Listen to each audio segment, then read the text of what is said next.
Mesdames et messieurs, chers abonnés, bonjour. Je suis Bernadette Prévost, votre présentatrice pour cette deuxième vidéo de Cosmo TV. Cosmo TV est fier de vous présenter la suite de sa deuxième saison de Voyage pour les droits des familles multiculturelles en 2021, dirigée par le Centre d'aide sociale multiculturelle et avec le soutien de la Commission anticorruption et des droits civils. Notre production de 2021 est diffusée en 7 langues, dont le coréen, le japonais, le philippin, le français, le thaï, le vietnamien et l'anglais. Lors de notre première émission, nous avons invité Choi Woo-sok, le responsable de la division Kumi Shimungo, et avons consulté ensemble le site web composé de 14 langues étrangères.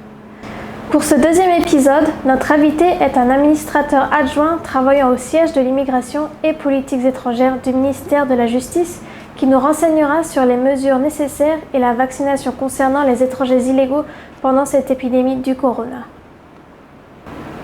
Bonjour et merci d'avoir accepté cette interview pour Cosmo TV. Pouvez-vous nous en dire un peu plus sur vous et votre travail ? Bonjour, je m'appelle Shin Han-jin et je travaille au siège de l'immigration et de la politique étrangère pour le département de recherche sur l'immigration. J'ai d'abord été affecté au Seoul Foreign Shelter en juillet 1995 en tant que prédécesseur de Hwasong Foreign Shelter. Et depuis, j'ai travaillé pour l'immigration de Seoul, Gimpo, Cheongju, Daegu, ainsi que pour l'aéroport d'Incheon. Merci Monsieur Shin. Cela fait 26 ans que vous travaillez pour l'immigration. Quel est votre rôle exactement au siège du ministère de la Justice et Politiques étrangères ? Si je dois présenter brièvement ce que nous faisons, je dirais que premièrement, nous développons des politiques pour empêcher les étrangers de violer la loi sur le contrôle de l'immigration et la législation nationale.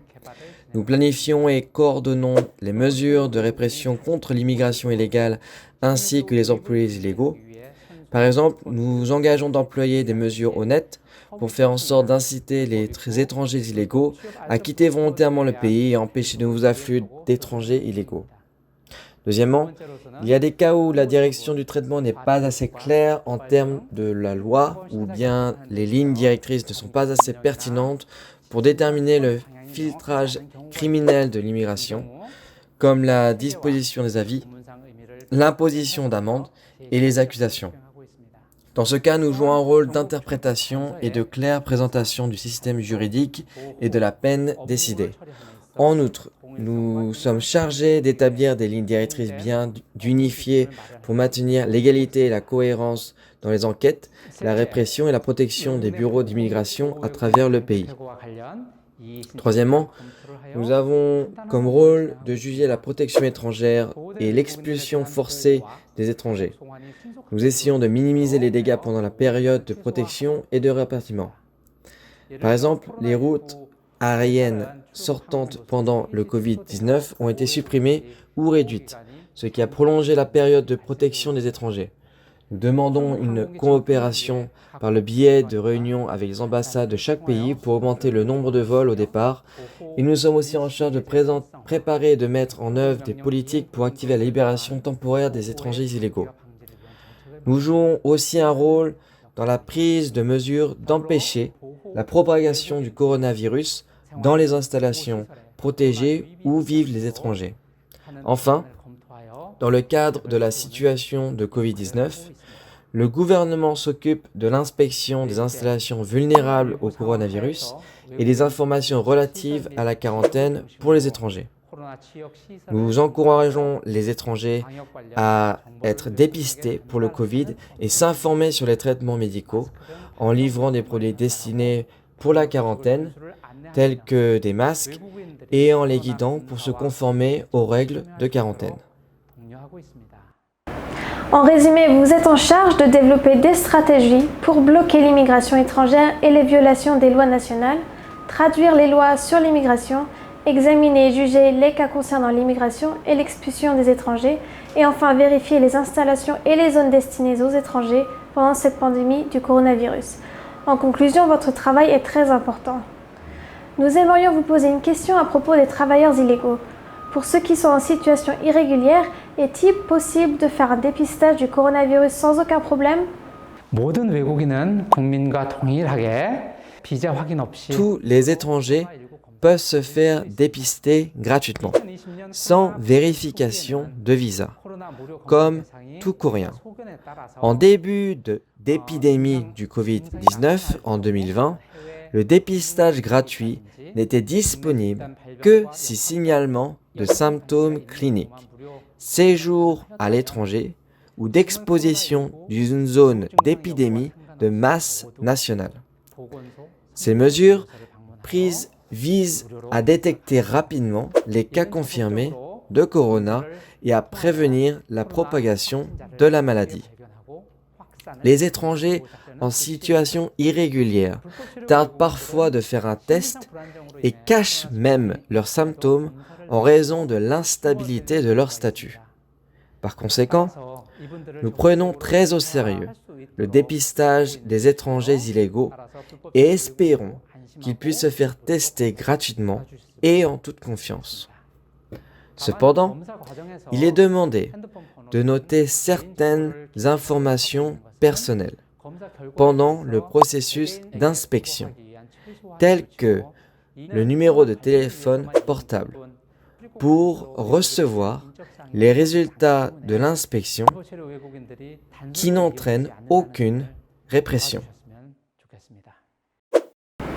Même si tous les étrangers illégaux peuvent passer le test Covid-19 sans vérification de visa, gratuitement et qu'aucune mesure de répression seront engagées, il en reste que de nombreux étrangers en situation irrégulière semblent encore se méfier de cette procédure. Si un étranger illégal se présente, l'établissement médical ne sait pas s'il séjourne illégalement car l'inspection est effectuée sans confirmation de visa. Même si nous connaissons sa situation, nous avons l'obligation de ne pas en notifier, de sorte que les informations personnelles des étrangers ne sont pas rapportées au service d'immigration. De plus, même si un test confirme que des étrangers illégaux sont infectés, ils ne seront traités que par des institutions médicales et les mesures administratives, telles que le retrait forcé ou les ordres de départ en raison du statut légal, ne seront pas suivis après un rétablissement complet. Bien entendu, l'immigration illégale ne change pas en statut légal. Nous espérons tous que les étrangers illégaux peuvent se sentir libres de se faire tester pour le Covid-19 en toute sécurité. Certes, il est important de se faire tester, mais la vaccination l'est encore plus. Actuellement, le nombre de personnes vaccinées contre le virus augmente rapidement en Corée. Est-ce que les étrangers en situation irrégulière sont-ils éligibles à la vaccination contre le coronavirus? N'y a-t-il pas d'effets secondaires indésirables après la vaccination? Non seulement les étrangers enregistrés, mais aussi les étrangers illégaux peuvent se faire vacciner sur les mêmes bases que les Coréens. Et c'est tout à fait naturel, étant donné que le coronavirus ne fait aucune distinction entre les étrangers légaux et illégaux. Dans le cas des étrangers illégaux, ils sont les plus vulnérables à la quarantaine. La vaccination est donc plus urgente. Les étrangers en situation régulière qui seront vaccinés ne subissent aucun désavantage comme la répression et l'expulsion, tout comme les tests de dépistage. Vous pouvez donc faire une réservation pour vous faire vacciner. La période de vaccin pour les étrangers illégaux varie en fonction du sujet de la vaccination, comme l'âge. Vous pouvez visiter le centre de santé avec votre passeport, obtenir un numéro de gestion, faire une réservation et vous faire vacciner. Cela signifie que les étrangers illégaux peuvent également visiter les centres de santé selon leur âge et sur présentation de passeport, faire une réservation et se faire vacciner après avoir reçu un numéro de réservation. Nous conseillons donc tous les étrangers illégaux à visiter les centres de santé en fonction de leur âge. Monsieur Shin, auriez-vous quelques conseils concernant la division des enquêtes sur l'immigration et politiques étrangères du ministère de la Justice pour ceux qui nous regardent aujourd'hui? J'aimerais partager quelques points importants avec vous. Tout d'abord, comme le dicton, faites votre devoir même si personne ne vous regarde. Par exemple, le gouvernement émet une notification de restriction du champ d'activité, qui restreint les étrangers à leur lieu de résidence et impose des obligations de quarantaine aux autorités de quarantaine au moment de l'immigration, et exige des installations ou une auto-quarantaine pendant 14 jours. Mais il y a des moments où personne ne le saura parce qu'ils ne respectent pas leurs obligations. Il y a des mots où ils ne respectent pas leurs obligations. Si le degré de violation est grave, il y a des cas où vous devez quitter le pays. Voici quelques exemples. Une personne qui va faire des courses et laisse son téléphone à la maison. Ou bien le jour de son arrivée, cette personne reste un moment chez son parent, puis rentre chez soi pour me mettre en quarantaine. Les cas de sortie en raison de réouverture de visite de pharmacie, un oubli ou une panne de téléphone portable semblent très anodins pour certains, mais ces actions augmentent les risques de propagation du Covid-19. Premièrement, les étrangers qui ignorent les mesures de quarantaine et ne remplissent pas leurs obligations doivent activement et strictement empêcher la propagation du Covid en se faisant tester et vacciner, qu'ils soient ou non légaux. La vie en Corée serait plus paisible et satisfaisante lorsque nous avons tous l'esprit à respecter la loi, même dans la difficulté. Deuxièmement, je n'introduirai que 2 cas dans lesquels les étrangers qui séjournent sont punis pour négligement. Vous serez sanctionné si vous ne signalez pas un changement de durée de séjour ainsi que modification de passeport. L'article 36 de la loi sur le contrôle de l'immigration oblige les étrangers enregistrés à signaler les changements de leur lieu de résidence. Les informations sur le séjour des étrangers en Corée sont très importantes dans la gestion du séjour des étrangers. Si vous ne parvenez pas à un changement de résidence, cela ne restera pas sans conséquence.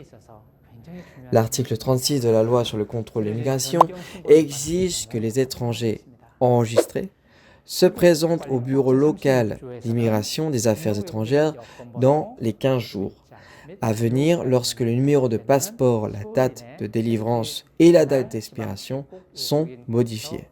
Si vous obtenez un nouveau passeport comme votre numéro de passeport sera modifié, il est nécessaire de le signaler. Cependant, cette démarche est souvent négligée. J'ai vu beaucoup de cas comme celui-ci. Comme c'est quelque chose que tout le monde a expérimenté 1 ou 2 fois, il y a de nombreuses violations. Cependant, ce serait une expérience très désagréable. Il est important de faire attention, car donner une mauvaise image d'impression au bureau de l'immigration est une expérience assez désagréable. Ensuite, je voudrais vous demander de remplir en détail les formulaires d'immigration. Le bureau de l'immigration essaie également de fournir des informations précises, mais cela semble encore insuffisant.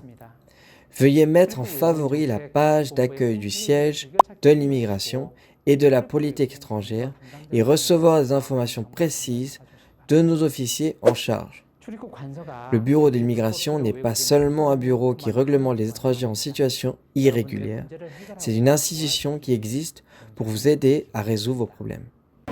Merci pour tous vos conseils précieux. Nous espérons que tous pourront respecter les mesures de quarantaine et noter de signaler un changement de passeport dans les délais fixés. En outre, n'oubliez pas d'ajouter la page web du siège de l'immigration et de la politique étrangère en favori pour vérifier les mises à jour éventuelles d'informations. Auriez-vous une dernière chose à ajouter pour nos téléspectateurs de Cosmo TV ? Je dois avouer que j'étais un peu intimidé d'être interviewé pour Cosmo TV. Pourtant, vous m'avez donné cette opportunité de présenter notre travail au bureau de l'immigration. Et de plus, cet entretien est significatif parce que vous avez dit que vous fournirez ces informations en 8 langues. J'espère que Cosmo TV continuera à servir de guide de la vie coréenne pour de nombreux étrangers, faisant partie des familles multiculturelles. Merci. Et s'il vous plaît, abonnez-vous à Cosmo TV et likez cette vidéo. Merci Monsieur Shin, administrateur adjoint du département des enquêtes sur l'immigration et politiques étrangères, d'avoir participé à cette interview malgré votre emploi du temps chargé. Chers téléspectateurs de Cosmo TV, Corona-19 est une épidémie mortelle pour quiconque, quelle que soit sa nationalité, sa race ou sa situation légale. Elle nous concerne tous, surtout les étrangers illégaux qui ne sont pas protégés par la loi contre le Covid-19 et ses difficultés. Si vous connaissez des étrangers illégaux, veuillez les guider vers cette émission. Nous avons reçu aujourd'hui M. Han Jin-shin, administrateur adjoint de la division d'enquête et politique d'immigration du ministère de la Justice, pour nous renseigner sur les mesures contre le corona ainsi que la vaccination. Pour notre prochain numéro, nous vous invitons à nous rejoindre pour un entretien avec le responsable du centre d'appel de Danuli, géré par le ministère de l'Égalité des genres et de l'Institut coréen de la santé des familles. N'oubliez pas de vous abonner et de liker cette vidéo. Et je vous rejoins très bientôt pour un nouvel épisode sur Cosmo TV. Prenez soin de vous. 사랑합니다.